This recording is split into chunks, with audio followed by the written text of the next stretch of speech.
Hey everyone, welcome back to the channel. Today we're exploring a seriously cool treasure chest of retro goodness.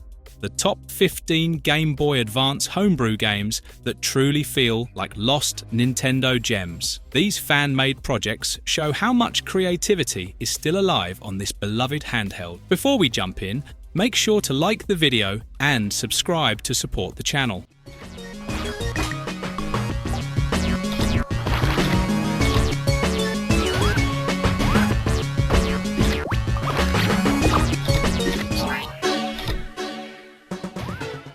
Good Boy Galaxy. Let's start strong with Good Boy Galaxy, an incredibly polished space exploration platformer starring Maxwell, a friendly dog astronaut who ends up stranded on a strange planet. The game looks and feels like something released during the GBA's original lifespan, even though it was developed decades later. The backgrounds are colourful, the sprite work is clean, and the controls feel smooth in a way many official releases would be proud of. The game blends exploration, platforming, and light combat. You'll chat with quirky alien characters, traverse varied environments, and collect upgrades like a blaster and a jet booster. The level design strikes a good balance between guiding you forward and rewarding curiosity. There's personality everywhere, in the music, the characters, and even in the goofy enemies. Still, it has a few flaws. Some players feel the difficulty curve stays gentle for too long, and certain levels feel a little empty compared to others. A few story beats move quickly, especially toward the beginning, but overall, the game shines. It captures that Nintendo-like charm without feeling like a clone. Maxwell is adorable, the world feels alive, and the polish is impressive for an indie GBA project.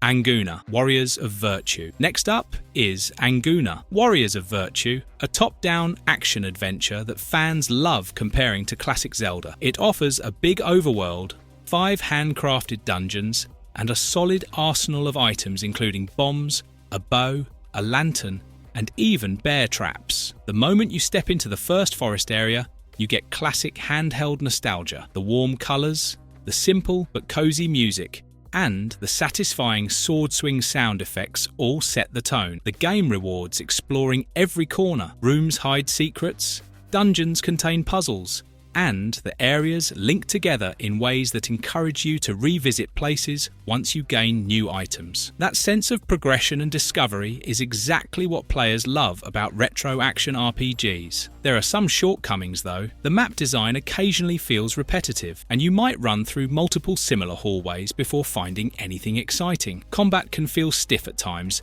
because enemies lock into straightforward patterns, and sometimes the game leaves you unsure about where to go next. But despite those rough edges, it's still an impressive piece of GBA homebrew. It's ambitious, atmospheric, and packed with heart.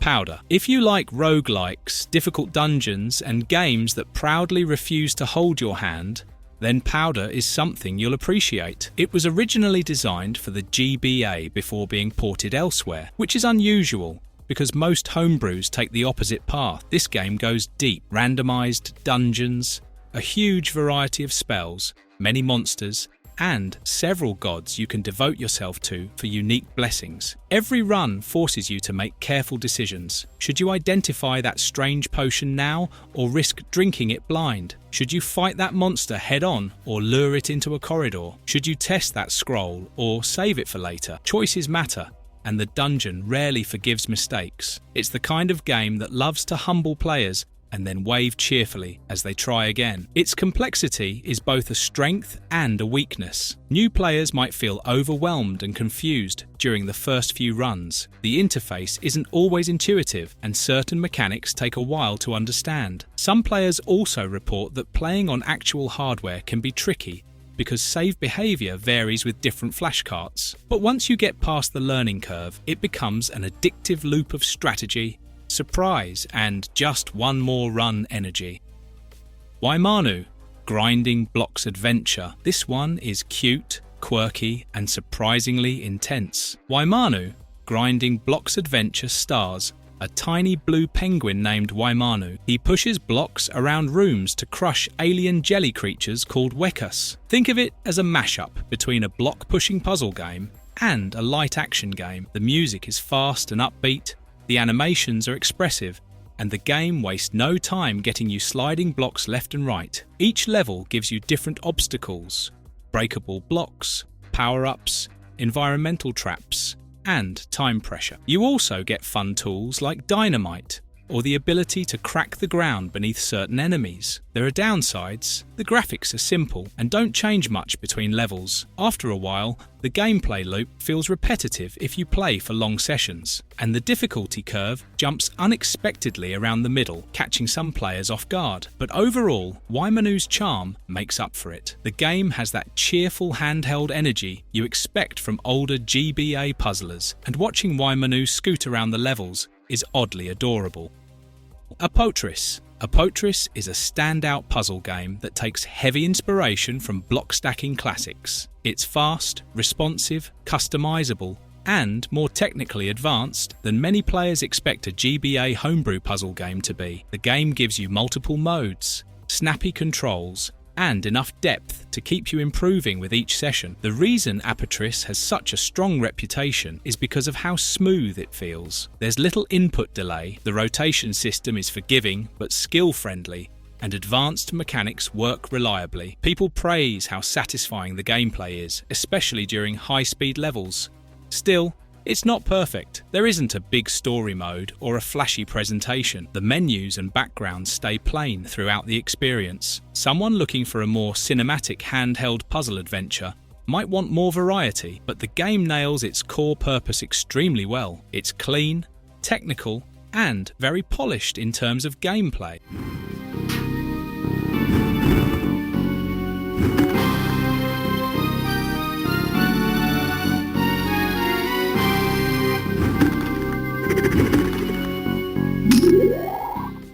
Scrolls of Fire. Scrolls of Fire brings fantasy adventure to the GBA homebrew world with magical scrolls, dangerous enemies, and mystical environments. The game mixes story elements with action gameplay. You collect scrolls that grant different powers, explore forests and caves, and fight your way through enchanted areas that feel like classic RPG settings. The game's strengths lie in its atmosphere. The environments feel mysterious. The music creates a sense of journey, and the scroll powers add variety to how you approach fights. It has a handcrafted quality that many players appreciate. The game has weaknesses too. Some animations look basic, and certain areas reuse tiles often, which makes them blend together visually. The pacing can feel slow, especially if you're expecting fast combat. But when taken as a small indie GBA adventure, it's a lovely project with creativity in each stage. With The Last Moonbeam, this beautifully named game leans heavily into mood and reflection. With The Last Moonbeam is quiet, peaceful, and visually soft. Instead of fast action, the game focuses on slow exploration across moonlit environments filled with gentle music. The tone feels poetic and dreamlike, giving the game a calm personality. Playing it feels more like wandering through a storybook than working through missions. There's environmental storytelling, and the visuals and sound carry a lot of emotional weight. This makes it a refreshing change of pace from more intense homebrews. The game's biggest criticism is the pacing. Players who crave action may feel like the game moves slowly. Certain areas can feel empty, and the progression is subtle. But those qualities also give it a unique identity. It's a short, thoughtful experience that feels like a tiny piece of art on a handheld console. Heartwrench Advance. As the title suggests, Heartwrench Advance aims for emotional storytelling mixed with classic RPG mechanics. The pixel art is colourful, the characters have expressive dialogue, and the world is filled with small touches that show the developer cared deeply about the story. The battle system is straightforward but satisfying. You explore towns, forests, caves, and meet characters with personal struggles. The game is at its best when it leans into emotional beats and character relationships. The soundtrack also helps, adding warmth during quiet scenes and energy during fights. There are some rough patches, the pacing sometimes drags, certain story moments feel rushed, and the UI can feel dated. Some players also wish there were more side quests or optional secrets to discover. Even then, the heart of the game shines. Its emotional tone, cozy presentation, and sincere storytelling make it a memorable homebrew. Discreet Orange. This one is mysterious, minimalist, and experimental. Discreet Orange feels like a game created by a developer who loves clever level design and unusual concepts. The game gives you short, challenging stages that test your reflexes and your ability to read puzzles quickly. There's an abstract quality to the world, as if everything were built from a small, deliberate set of building blocks. The minimalist approach works well in creating a unique identity. You get compact levels, sharp challenges, and no wasted space. The game feels like a puzzle box where each level has a trick hidden inside it, but the game can be tough to understand at first. There isn't always clear direction, and the difficulty sometimes spikes without warning. Some players might wish for more visual variety, because the clean, simple style repeats often. Still, if you love experimental platformers and clever ideas, this game has plenty to offer. Feline. This one is cute from the very beginning. Feline lets you explore cozy pixel environments involving cats, gentle puzzles, and light platforming. The art has soft colours, the animations are charming, and the whole game feels warm in the way only cat-themed games can. It's a great pick for players who prefer relaxing games. The simple controls, cozy tone, and small stages make it feel like something you would play on a quiet morning with a cup of tea. The game doesn't try to be huge or action-packed. It focuses on mood and charm. The downside is that some players crave more challenge. The game stays gentle from start to finish. A few levels feel too short, and the game doesn't have a lot of secrets. But even with those limitations, it's a sweet homebrew project with a warm heart. LRO Luggage Retrieval Officer. This game wins the prize for the most unexpected premise. Luggage Retrieval Officer puts you in the shoes of someone collecting luggage in a travel hub. That's already hilarious. The entire idea feels like a problem someone actually had during a flight and decided to turn into a video game. The gameplay revolves around finding the right luggage, moving through busy areas, and dealing with obstacles that make the job far more chaotic than it has any reason to be. The tone is funny, the art is playful, and the concept is so weird that it becomes its own charm. Its biggest weakness is the niche concept. Some players might prefer bigger storylines or more serious worlds. A few stages also feel repetitive, and some humour might not land for everyone. Still, the game's originality makes it memorable. It's silly in a very good way. Necropolis. If you like darker themes, Necropolis is a solid pick. This homebrew adventure takes you through crypts, tombs, and eerie underground areas. The atmosphere is moody, with dim colours and ominous music that sets the tone right away. Exploring the dungeons feels tense, and the enemies look sharp and intimidating. Combat is simple but satisfying, and the game encourages careful movement and observation. Each new area adds a twist, making the world feel alive in its own spooky way. There are some flaws. Some areas reuse tiles often, and the difficulty jumps between stages without warning. Players sometimes get confused about where to go next because the game doesn't always give clear hints. But for fans of gothic handheld games, this one delivers a moody and enjoyable journey. U-City Advance. City building on the GBA? Yes, U-City Advance gives you a bite-sized simulation where you place buildings, manage growth, and slowly build your own tiny metropolis. The idea alone is exciting because this genre rarely appears in GBA homebrew. The game gives you simple tools to grow a city grid. Watching buildings pop up and seeing your town expand is satisfying, especially on actual hardware. The system works smoothly and the presentation is clean. That said, the GBA's limits show here. The simulation depth is lighter than PC city builders. Some management features feel simplified, and menus sometimes require extra steps. But the ambition is impressive, and fans of strategy or building games will appreciate what the developer achieved.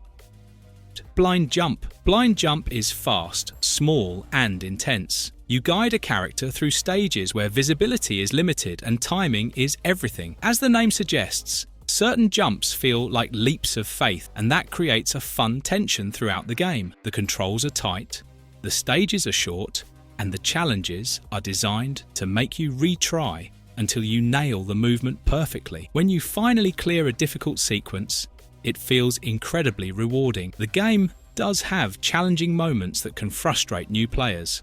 Some sections feel unforgiving, and the minimalistic visuals can make it tough to judge distances, but fans of precision platforming will enjoy its energy and design. Hyperspace Roll, the final game on this list, uses speed, momentum, and sci-fi visuals to create a fast platforming experience. Hyperspace Roll feels like an intergalactic obstacle course. You roll, dash, and fly through futuristic areas that test your timing and reaction speed. The game stands out because the rolling mechanic adds excitement. Moving at high speed makes every turn meaningful. It feels like a small thrill ride on a GBA cartridge. There are some weak points. High-speed movement can feel slippery, and controlling sharp turns takes practice. Some levels feel plain visually, and players might want more enemy variety, but the core idea is fun, and once you get used to the physics, the game becomes a satisfying experience.